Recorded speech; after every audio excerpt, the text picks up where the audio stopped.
जिंदाबाद जिंदाबाद भीम आर्मी जिंदाबाद जिंदाबाद जिंदाबाद भीम आर्मी जिंदाबाद जिंदाबाद जिंदाबाद। शुक्रिया असलम भाई, शुक्रिया आप सभी का जो यहाँ आए, इतना लंबा समय इंतजार किया। सबसे महत्वपूर्ण भाई आप शांत रहें, मेरे बोलने का नंबर आएगा ताकि सब चीजें मैं बना भी लूँ। आज सबसे महत्वपूर्ण छोटा भाई सिराज जिसने प्रोग्राम दिया। देखिए, प्रोग्राम करना करवाना कोई ज्यादा बड़ी बात नहीं है, ये तो सब करा सकते हैं, हर जगह होगा। लेकिन आज के मौजूदा समय में जहां बीजेपी की पूर्ण बहुमत की सरकार है, जहां दलित मुस्लिम का बड़ी मात्रा में शोषण है, ऐसे समय में भीम आर्मी के राष्ट्रीय अध्यक्ष को अपने गली अपने मोहल्ले में बुलाना ये काबिल तारीफ है। मुझे पूरी उम्मीद है आने वाले समय में एक बड़ा लीडर बनकर खड़ा होगा। यहाँ हाजी मेहरबान जी हैं, मुशर्रिफ जी हैं, मलिक भाई हैं, अरशद जी हैं, मोनी जी हैं, फिरोज जी हैं, हाजी पुरा जी हैं और बहुत सारे साथी हमारी पार्टी के जो नाम आपने देख लिए होंगे। आप प्रधान जी हैं, निज भाई हैं और तमाम साथी हैं। मैं तभी सभी का आभार व्यक्त करता हूँ, शुक्रिया अदा करता हूँ। वो शुक्रिया अदा सिर्फ तालियों में नहीं करता, वो शुक्रिया अदा इसलिए करता हूँ कि आप सब लोग कंधे से कंधा मिलाकर इस मुसीबत की कड़ी में हम सब लोगों के कंधे को से मजबूत करने का काम कर, इसलिए मैं आपके लिए शुक्रिया अदा करता हूँ। साथियों, आज भारत के अंदर जो मुस्लिम है ना, मुस्लिम, उसको जगह जगह गद्दार बोला जाता है आरएसएस के द्वारा। अरे मैं नहीं कहता, कोई ये कहे जाकर के कि भाई राष्ट्रीय केस पर मुकदमा कर दो, कैसे और आज नहीं, ये आरएसएस के लोगों के भाषणों में है। किसी देश में मुसलमान गलत है, मैं उसको सहारनपुर की सरजमीं से सिर्फ एक बात बताऊं, ये वही सहारनपुर है जब आजादी की लड़ाई चल रही थी और यहाँ पर बंटवारा हो चुका था। सहारनपुर के मुसलमानों को कहा गया कि तुम भी पाकिस्तान चले जाओ। सहारनपुर के मुसलमानों ने कहा नहीं, ये वतन हमारा है, ये मुल्क हमारा है और ये मिट्टी हमारी है, हम दफन नहीं कर लेंगे। मैं बताऊं आरएसएस के संगियों को कि ये वही मुसलमान है कि जब अंग्रेजों से लोहा लेने की बात आई, यहाँ से सहारनपुर तक, यहाँ से सहारनपुर से मेरठ के हर पेड़ के डाले पर एक मेवा की दाग लटकाई थी अंग्रेजों ने, ये वही मुसलमान।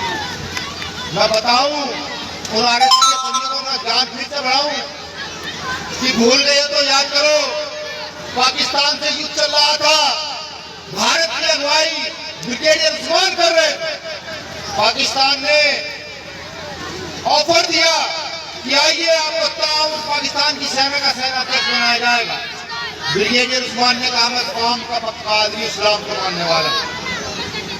इस मिट्टी में मेरे बुजुर्ग दफन है, ये ब्रिगेडियर उस्मान भी यही दफन होगा और पाकिस्तान को धूल चढ़ाकर ब्रिगेडियर उस्मान वापस आए।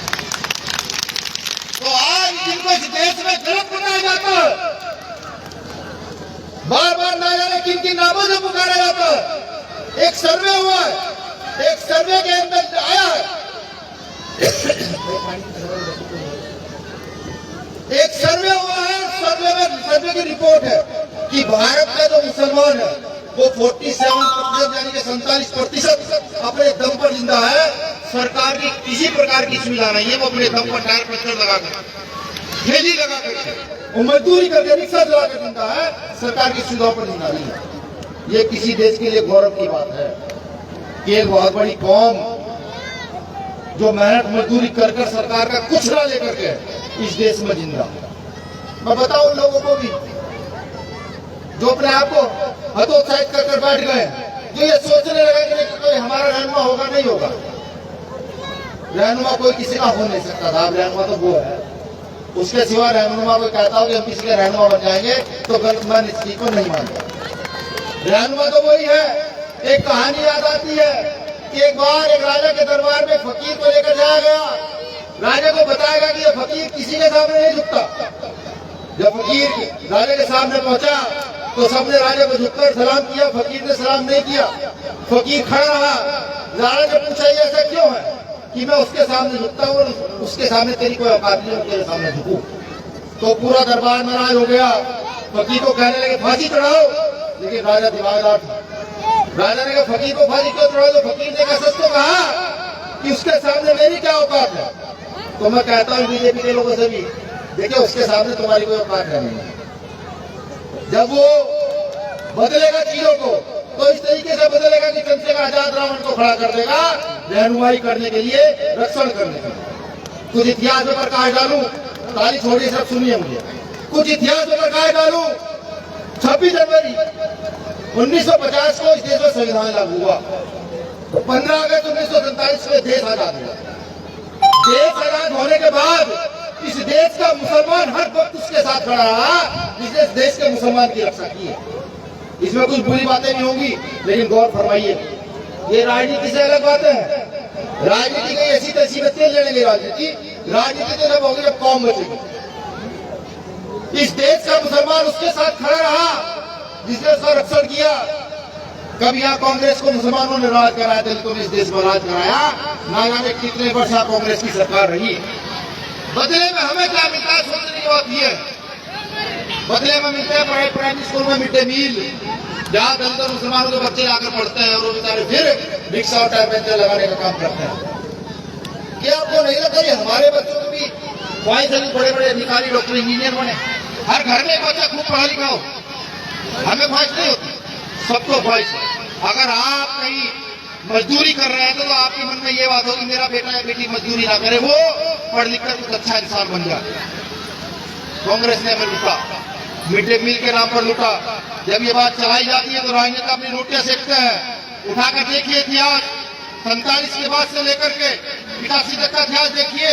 उन्होंने मिड डे मील के नाम पर हमारे बच्चों को स्कूल में खाना खिलाया, तालीम नहीं दी साहब। लेकिन हमने क्योंकि हमारी रक्षा के लिए झूठे वाले भी करते थे, उनके साथ खड़े।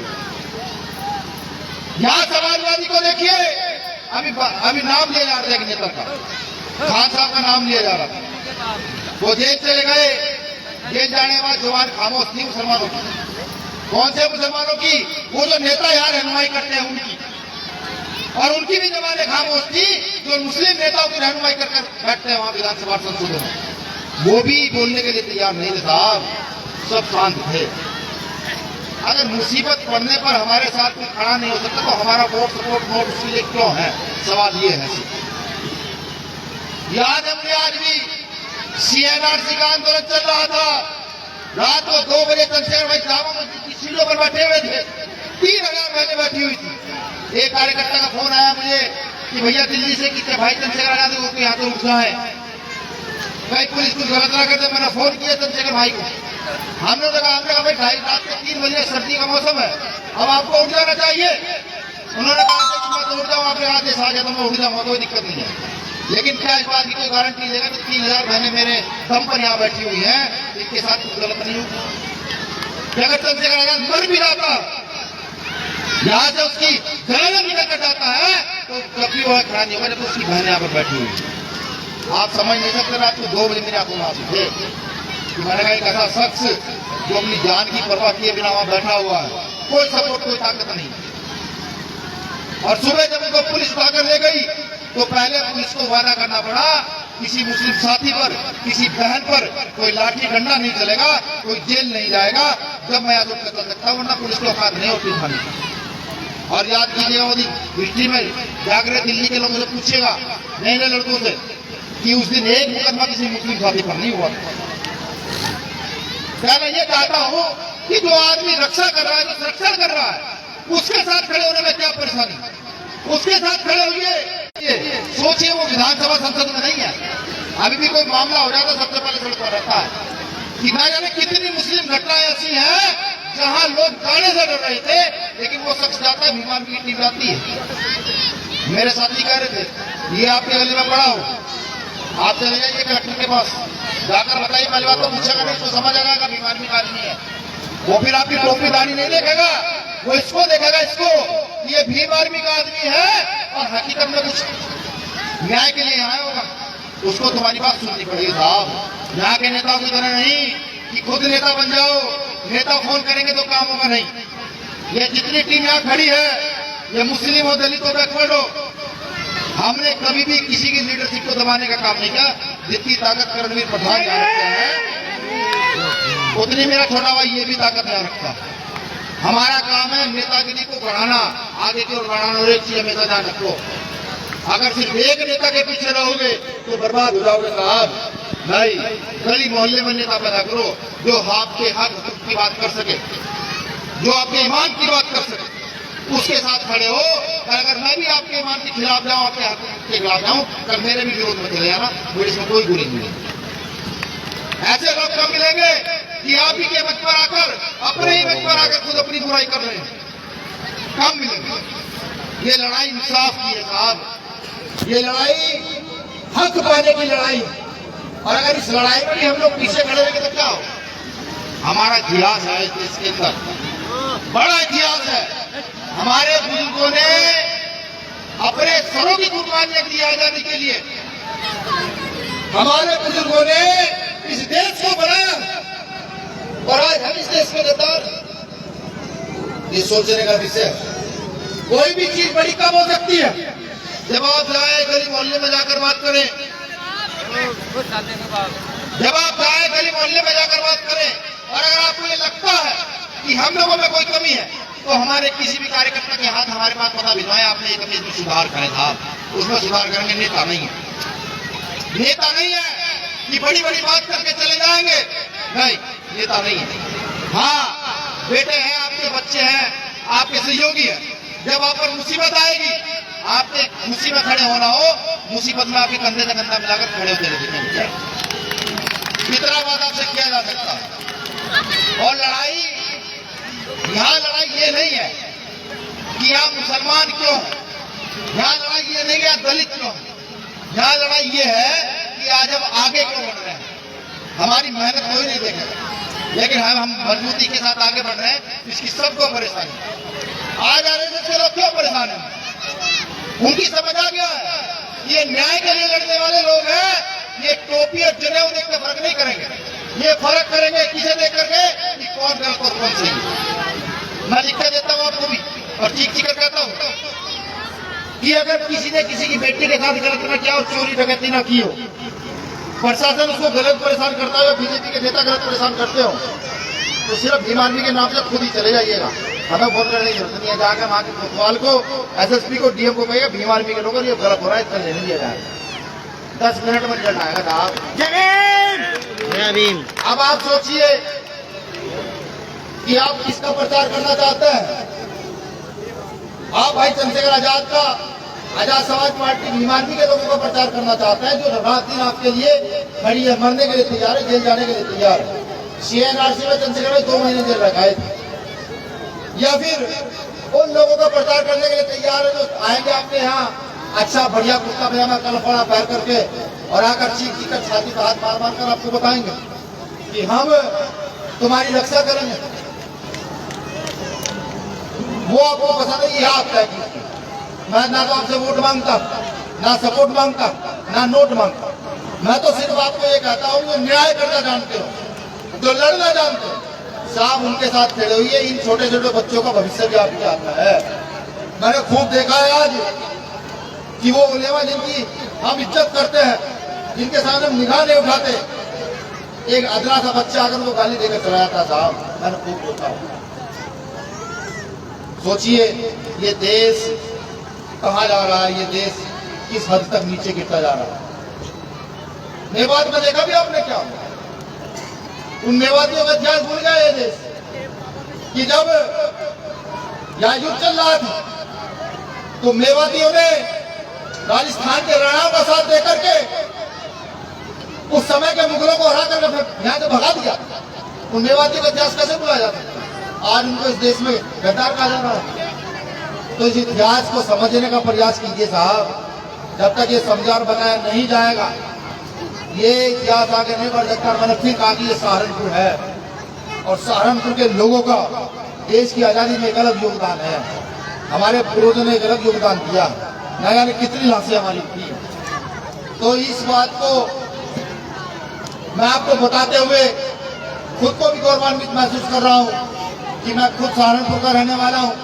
आज सहारनपुर की सरजमी पर खड़ा हूँ और बहुत सारे चेहरे ऐसे हैं जो उम्र में ना जाने मुझसे कितने बड़े हैं और ना जाने कितनी उनकी तालीम मुझसे ज्यादा है।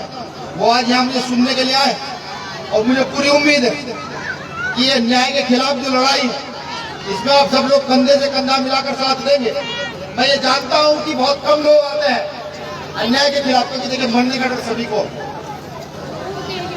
बहुत कम लोग आएंगे हमारे साथ लड़ने के लिए, क्योंकि जो लड़ेगा वो मरेगा भी जरूर है।